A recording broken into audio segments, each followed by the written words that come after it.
Hello, my name is Christopher. I'm the AstroMedium and your host intuitive astrologer for tonight's cosmic forecast for the week of November 29th through December 5th. So let's take a look at where the planets are now. So the sun is still at 8 degrees. The moon is now in Sagittarius's opposite sign of Gemini at 4 degrees, and at 4:28 a.m. Eastern Standard Time tomorrow morning we will have the great full moon in Gemini / lunar eclipse. So we are in that energy now and we are gearing up for that. Mercury is at 27 degrees of Scorpio, slowly making his way towards Sagittarius. Venus, as it is at 10 degrees of Scorpio. Mars is still in his ruling sign, now direct at 16 degrees. Jupiter is in Capricorn at 25 degrees, making his way towards Aquarius. Saturn is at 28 degrees of his ruling sign of Capricorn, slowly making his way towards Aquarius as well for the great event on December 21st, 2020, which we'll talk about here in a bit. Uranus is still at 7 degrees of Taurus, retrograde. Neptune is no longer retrograde and has now entered retroSHADE, still in his ruling sign of Pisces at 18 degrees, now moving forward. Pluto is in Capricorn still at 23 degrees. The North Node is still retrograde at 20 degrees of Gemini. And Chiron, our loving wounded healer, is still retrograde, still in Aries at 5 degrees. So let's start with today. Today we are sitting in the full moon energy, but we are also coming off of Neptune going direct. So what that means is that Neptune has ended his retrograde cycle. He's no longer moving backward in the zodiac from our perspective, but he's now at a standstill. He moves very slow. He's the second slowest moving planet next to Pluto, and he is going to now make a U-turn, station direct, and move forward again. This period, which will last for about 5 months, is called a retroSHADE. It's the post-retrograde shadow period where Neptune has to retrace his steps and get back to the point in the zodiac where he was when he went retrograde. So most of the planets, when they enter retroSHADE, it's like they're waking up from a dream. Neptune rules dreams, illusions, fantasies. So this is him going back to sleep, going back to his comfort zone, which is escaping from reality into the dream world. So we're still in that energy today, and this is a moon ruled day, as there are no major planetary aspects at 0 degrees, although we are coming up on one tomorrow, and of course the full moon. But the moon in Taurus earlier today was making a trine, which is a 120-degree angle to Jupiter and Saturn. This was very powerful, very positive way to start off the day. That was a lot of emotional stability, emotional optimism and positivity. And then later on in the day, now that the moon is in Gemini at 4 degrees, here in about an hour or so, the moon will make an exact sextile to Chiron in Aries. Sextiles are also very positive. They're much more subtle than a trine, but this is giving us a chance to be more emotionally vulnerable, emotionally open about our wounds and our insecurities, and to help others with those things as well. And this is all getting us geared up for this great event, not the one on December 21st, but the one tomorrow, the full moon in Gemini. This is a major full moon, so let's move to tomorrow. So at 4:28 a.m. Eastern Standard Time, the moon will make an exact opposition to the sun in Sagittarius, forming a full moon. And this will also be a partial lunar eclipse. So full moon energies usually are all about manifestation. Our emotions are very heightened, which they definitely are still. But this energy of the eclipse is built for releasing, and this is like a new moon energy. You want to rest and recharge with this energy. And you can see from my last forecast, and obviously this one, we're going to talk more about Mercury this week. Mercury is a busy motherfucker. Okay? He was making powerful and positive aspects to Neptune last week, Jupiter, Pluto, and also tomorrow, During that full moon energy, Mercury will make a sextile to Saturn. So he's been very busy making all of these positive deals with all these major planets, stimulating our mind, stimulating our communication style, bringing a lot of things up for us into the mental body to be talked about. There's a lot of powerful communication that's been going on, a lot of long-term goal setting that will happen with Mercury sextile Saturn. And with this full moon in Gemini, Mercury rules Gemini. So Mercury is really the star of last week and this week. And with the full moon in Gemini, this is a time to rest, recharge, ground your energy, and Gemini is the writer. So we should be journaling what comes up for us. This is definitely a time to observe and process what's coming up for us mentally. And yes, it is a full moon, which is great for manifestation, but lunar eclipse and eclipse energies are much more chaotic. They cause a lot more energy downloads, upgrades. This is a lot more energetic than it is manifestational. So the moon will also make a sextile to Mars tomorrow, which will definitely fill us with a lot of passion and a lot of energy. And then later on tomorrow evening, the moon will square Neptune. So prepare for some pretty crazy dreams, especially if we have a lot of things processing for us mentally with this full moon. We're going to take that into the dream time, and there's a tendency to question our intuition and to feel disconnected from our spirit guides and our loved ones and our angels when the moon is squaring Neptune. So please be mindful of that tomorrow. I also want to say that with this full moon energy, there are a lot of ascension symptoms happening. So for those of you who are light workers, starseeds, empaths, highly sensitive people, people who don't know that you're those things but are experiencing a lot of odd physical, emotional, and mental disturbances, and I'm going to call them symptoms, as these energies are coming in and we are upgrading and we're in a time of purging right now.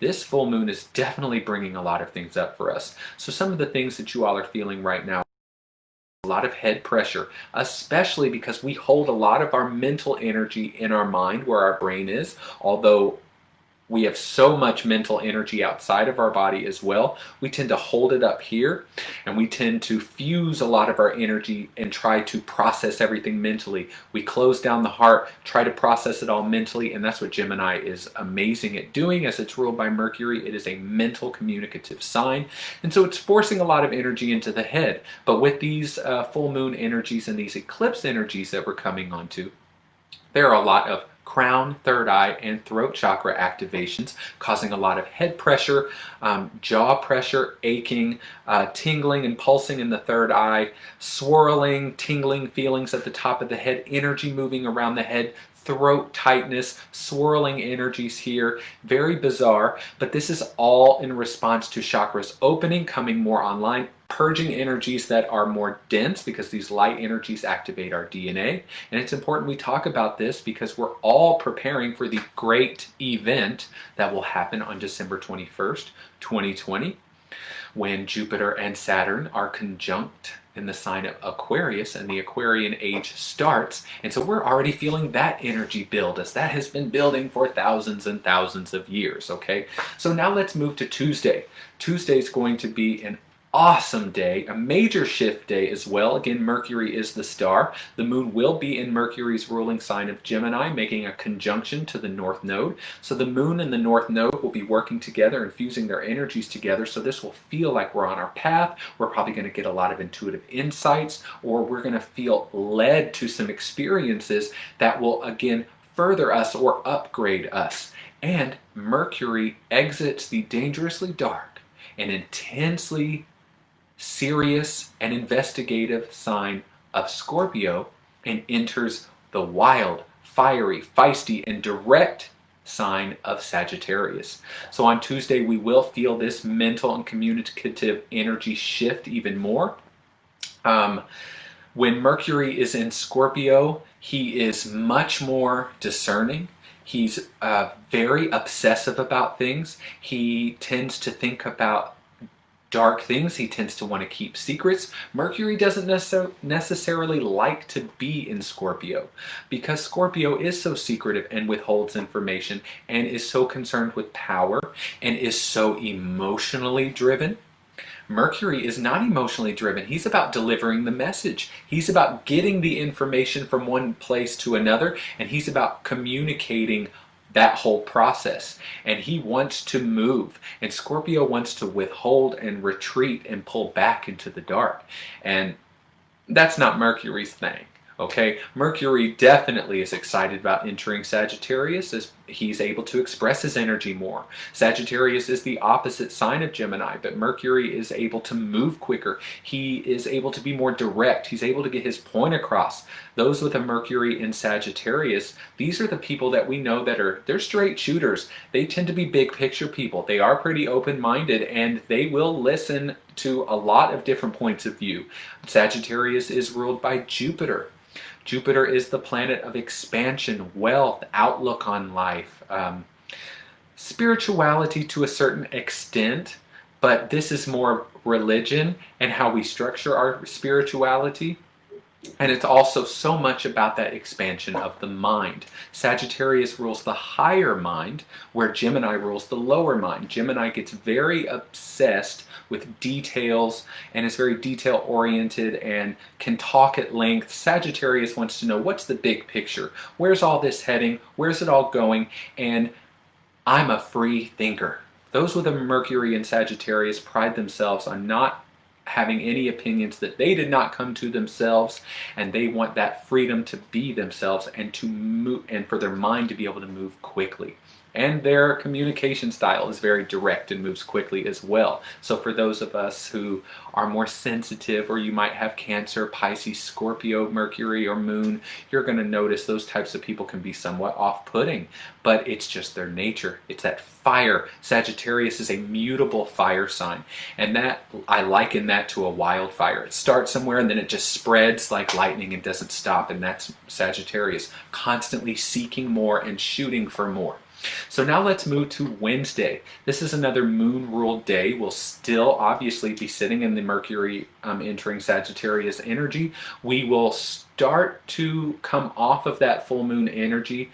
The full moon is also giving us a lot of anxiety right now, a lot of insomnia. So that's going to start to lighten up at the end of the day on Wednesday. And the moon will be in Cancer, making a sextile to Uranus.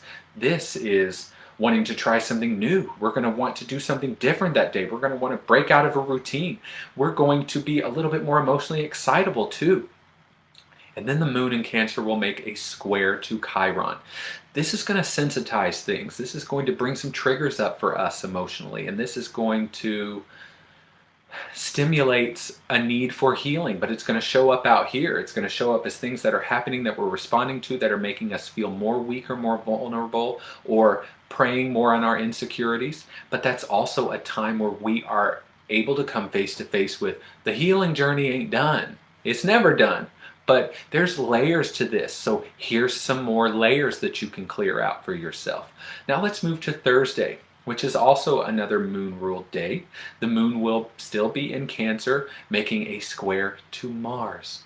So we come off of that moon square Chiron energy, and we go right into the moon squaring Mars.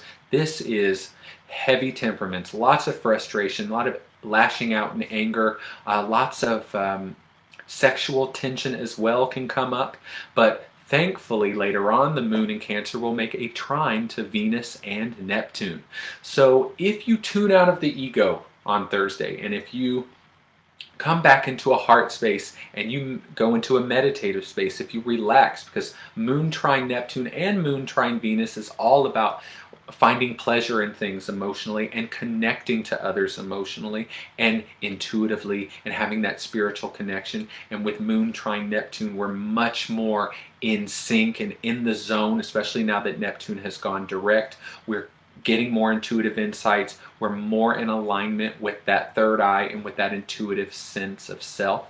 So Thursday will be somewhat chaotic, but it's giving you an option. You can either tune to the ego and react and respond without thinking about it, or you can tune into what you need intimacy-wise, what you need emotionally and how you can get that, and also how you can nurture yourself in spiritual ways as well.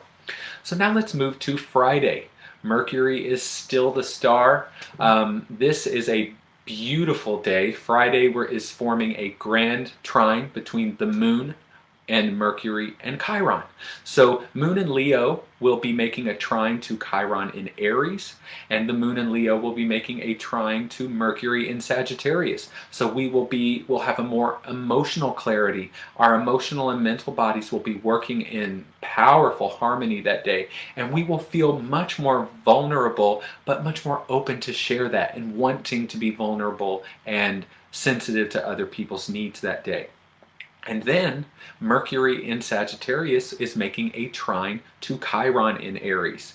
So we've got a major planetary aspect going 0 degrees that day. And with Mercury trine Chiron, this is a mental spotlight, not just on our healing, but on those things that need healing and on those situations that we have come into in our life, being much more forgiving of ourselves, being much more forgiving of others who've caused us harm, being much more caring to ourselves, and being more mentally aware. With Mercury trine Chiron, that's psychological healing. That's a great day to come into, to have a breakthrough in your therapy session. You definitely want to contact friends who are going through the same things that you're going through. There's a lot of love energy in the air that day. And I'm not talking about romance. I'm talking about that unconditional love that you feel with someone who's also been through the same thing that you've been through. That's going to be very strong for us on Friday. And grand trines are very strong. You've got the moon, Mercury, and Chiron all making trines, Leo, Sagittarius, and Aries. And that energy sends out a larger energy signature. And this is, again, stimulating the mind, but it's about connecting and communicating what is wounding you, what sensitizes you, what you feel you're insecure about, and allowing other people to accept you anyway, and for you to accept yourself anyway. That's the emotional world, the mental world, and the world of the wounding and the desire for healing are all working in harmony like a barbershop quartet, or more like a trio. Think of Destiny's Child, okay? Now let's move to Saturday. We're going to finish off the week with another moon-ruled day. Moon in Leo will make a square to Venus in Scorpio. So enjoy Friday while it lasts, because there's going to be quite a few relationship tensions surfacing that day, and there's going to be desires for intimacy. When the moon squares Venus, there's a desire for intimacy, but there's a tendency to want things from it that you can't get, or you don't feel is good enough, and there's a tendency to not want to take pleasure in things that you normally take pleasure in that would bring that sense of well-being to you. But the moon will trine Mars and sextile the North Node. So that's a day to get shit done. That's a day to take action on things. Saturday's also a great day to start a new workout routine or a new yoga regimen. Not so much meditation, because the energy will be so much in the body. You definitely want to dance that out that day. But if you've got certain projects that you're working on, that's going to be an excellent day, especially if you're working on things that are in alignment with your soul's purpose, because that's what the North Node is all about. The moon is helping to stimulate, influence, and support you that day in that direction. So I want to talk a little bit more about the full moon energies and how Mercury is playing into all of this. The full moon tomorrow is in Gemini, and again, Mercury rules Gemini. So this moon, the mental body and the emotional body, they work together, but they do not always communicate the same way. The emotional world is very different than the mental world, and your mental body is electric, your emotional body is magnetic, and that's what creates that electromagnetic field around your body. So we've got this major electromagnetic energy that's coming from this full moon. On top of that is a partial lunar eclipse. There will be things that are coming up for us that are needing to be released. These might be thought patterns, beliefs, certain people in our lives, and our egos are really, because Mars is in Aries right now, there's a tendency to want to hold on to things, especially if we feel that that thing represents or means something about us. There's a lot of us who are coming to terms with needing to let go of things but not doing it because we don't want to be the bad guy. We don't want to be the one to do it first. We like our comfort right now because everything is so unstable out there. Let's not make any decisions till 2021. Well, 2021 is going to be just as crazy. And I mean that in the best way. And that leads me, of course, with this lunar eclipse in Gemini. We've had, I think this is the 7th eclipse that we've had this year, and the one in on December 14th, the new moon in Sagittarius, that will be the 8th. It'll be a total solar eclipse. I think that's the right amount, but that's still more than our usual 4 to 5 that we get per year. So this yet another thing about this year that makes it special and powerful. But really what I want to talk about is the great event that we're all leading up to. So this comes from the Vedic texts, the Yuga systems, Kali Yuga, Satya Yuga. This also comes from the Mayan calendar. There are a lot of ancient civilization texts, scrolls, information, that astrological information that has all led to this time. All of us are familiar with what happened on December 21st, 2012, or what was supposed to happen. That was supposed to be the apocalypse, the end of the world. That was the end of the Mayan calendar. That is not what that meant, obviously. What did that mean, though? Because there was something significant about that date. 12212012. It's like a numerological code. But that was also a specific astrological event as well. And it's of course on the winter equinox. There are pole shifts that are happening. There is a lot of information out there about this. If you want to look more into it, I could do a whole 3-hour video just on the great event. So a lot of you who are in spiritual circles, or you are light workers, starseeds, empaths, channelers, people who are receiving information right now, you might be aware of the great solar event, the solar flash or solar flare.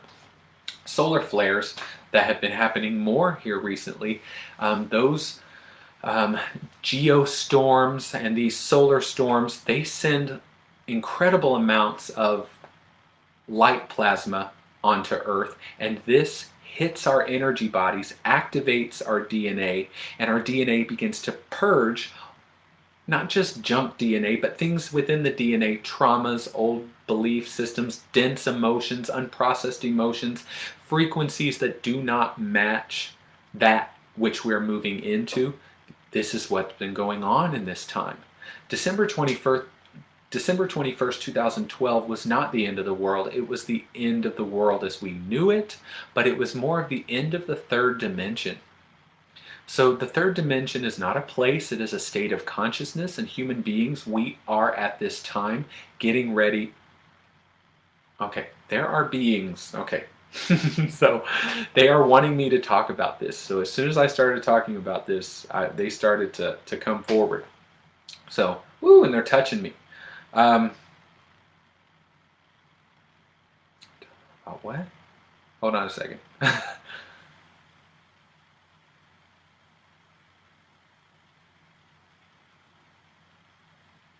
Okay, I'm just going to go with this. So, I'm being told right now that there are specific places that people are going. It looks like mountainous regions. I'm going to assume these are like sacred sites or certain vortex points that are on the planet. I could be making that part up. It's just what it looks like to me in my head.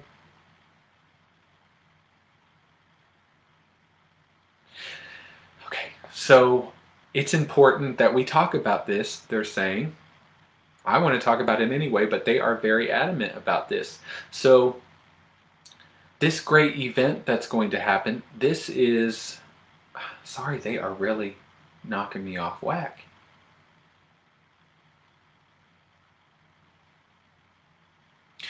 Okay, there are people who are preparing for this already. We all need to get together. I was reading the other day that people want to get together and do this mass meditation. This is what this looks like. People are preparing for this. Holding space, going to different areas on the planet, kind of like creating a grid or something like that with their bodies. And this is important because the energy that's going to come onto the planet is very disruptive. From what I have been reading, the energy of the great event on December 2020 is so strong that it could cause technological failures. And I'm not really... So they are saying that this is going to happen. There will be certain technological breakdowns. This doesn't mean that it's permanent. It means this is making way for something new to come, less physical, they're saying. And I've also heard that there are things that will happen to us financially, our financial systems that have been talked about. And they're not really commenting on that. Yeah, y'all don't have to comment on that.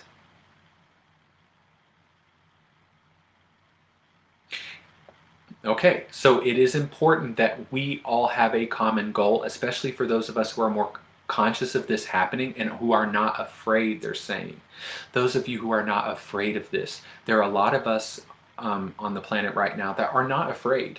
We're not afraid of coronavirus, and I'm not being arrogant by saying that. I'm just saying there are people who are still buying into the third dimensional game, and it does not mean that coronavirus is not real. I'm not saying that.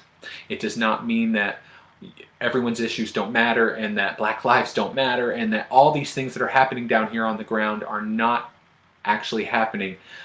It matters, but there are those of us who have already, during this 8 years, from December 21st, 2012 to now, have already begun to wake up.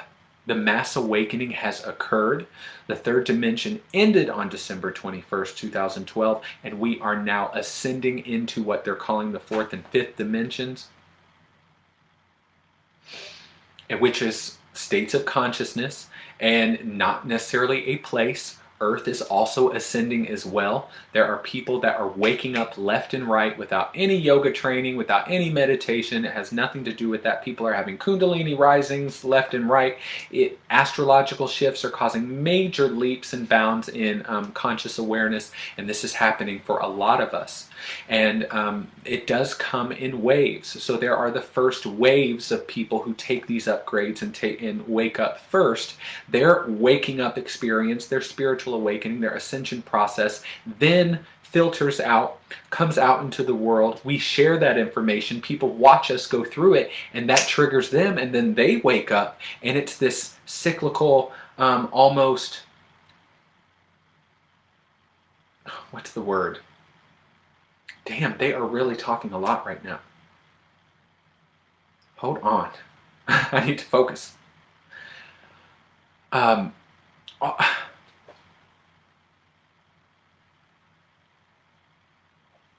Yes, okay, and they are talking about that there are illnesses that will come about and that there are people who are going to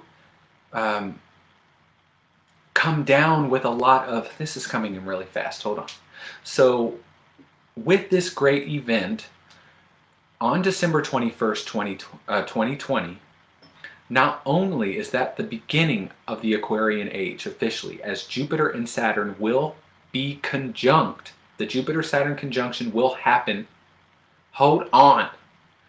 The Jupiter-Saturn conjunction will happen directly at 0 degrees on December 21st, 2020, which is the winter equinox. This marks the beginning of that, and it marks the end in the Vedic systems, the yugas, the end of the Kali Yuga, and the beginning of the Satya Yuga. I think I've got that correct, but it's the end of the Iron Age, and we're entering the Bronze Age.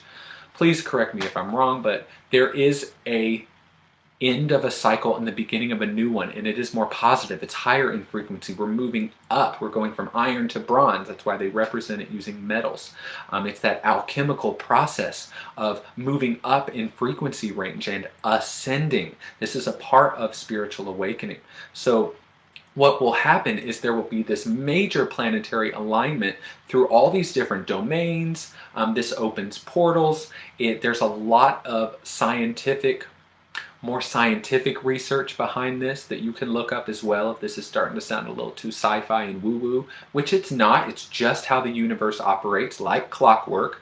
So this is the great event we've been waiting for thousands of years. So for those of us who are more sensitive and already awake, we are going to feel this heavily, but everyone's going to feel this in some way. They are saying we're going to see things in the sky. There will be changes in the certain atmospheric pressures and certain chemical changes in the atmosphere. There will be changes in the resonance of the planet even more, with the Schumann resonance spiking so much.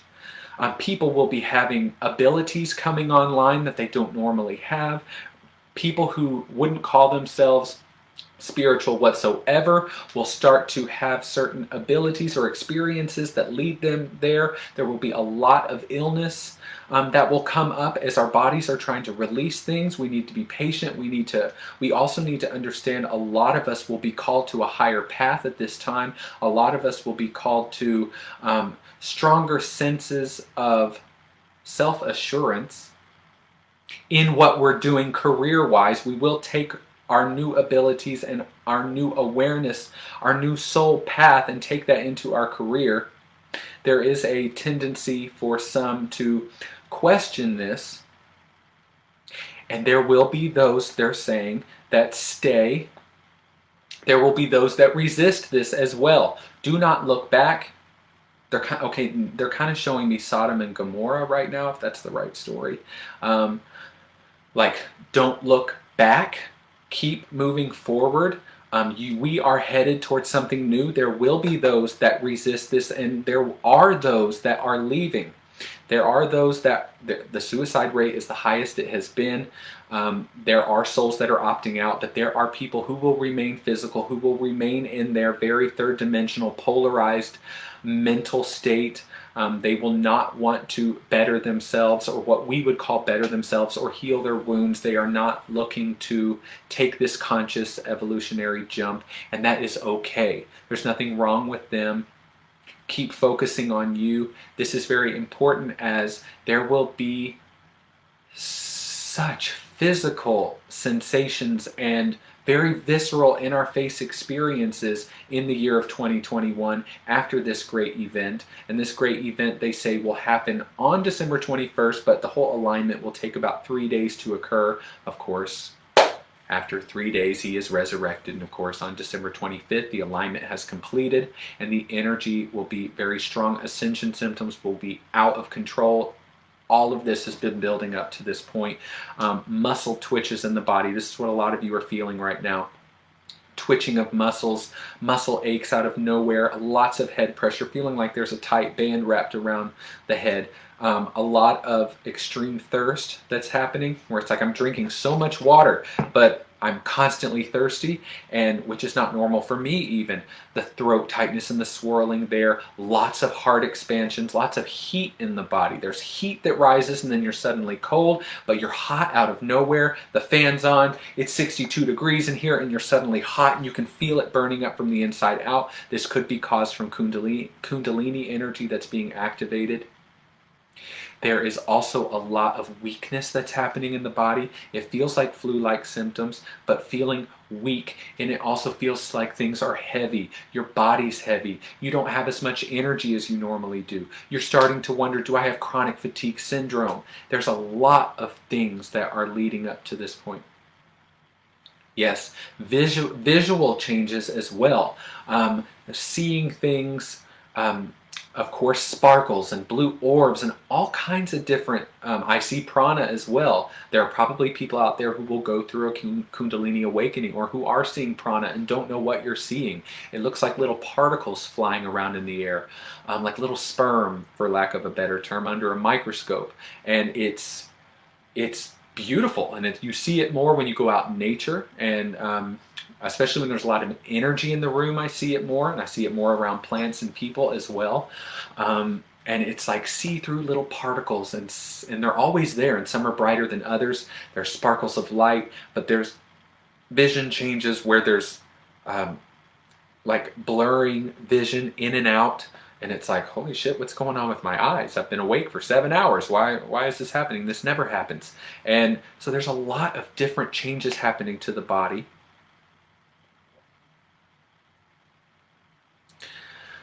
We are at this time being called not just to heal, but to rest. They're talking about your physical body. A lot of us are wanting to get the healing work done.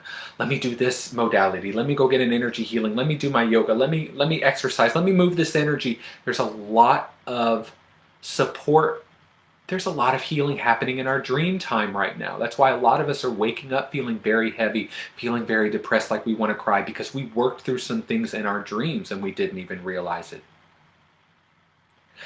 But the more you rest, the more you, that's why a lot of you, please remember, especially with this full moon energy tomorrow, which is increasing a lot of the ascension symptoms. Oh my God, it's starting right now, it's starting. And I'm like, oh no, the throat activations can be alarming sometimes, especially when your throat starts to close and you're like, oh God, do I have thyroid cancer or whatever the hell else you can make up in your mind.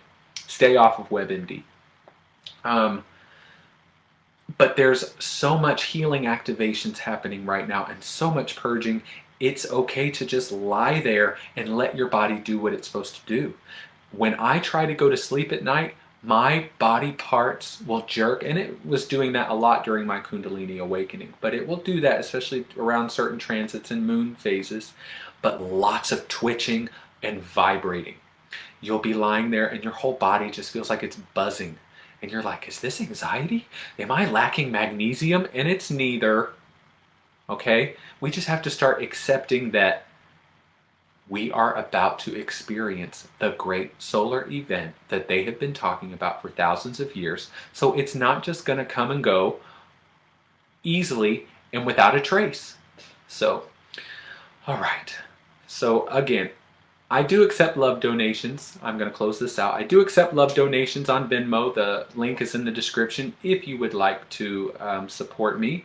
Also, if you would like to book a reading with me. If you've never had your natal chart done, first of all, again, what the fuck are you doing with your life? But I am also a psychic medium and an empath, and we can work through all kinds of issues that you're going through, and that's really what I'm passionate about. And you can book a reading with me on my website at www.christopherwithaymedia.com. Also, you should be following me on Instagram at the.astromedium. Those links are in the description box below. And if anyone has any questions, please go to my website or my Instagram and reach out to me. Thank you, everybody. I hope you all enjoyed this video. Please be patient with yourselves. Drink lots of water right now, as that water is helping to move a lot of these frequencies out quicker that are being purged on a DNA level. Lots of rest during this full moon and for the rest of this year, especially as we lead up to this great event. And I will see you all next week here for another weekly cosmic forecast. Be there or be square.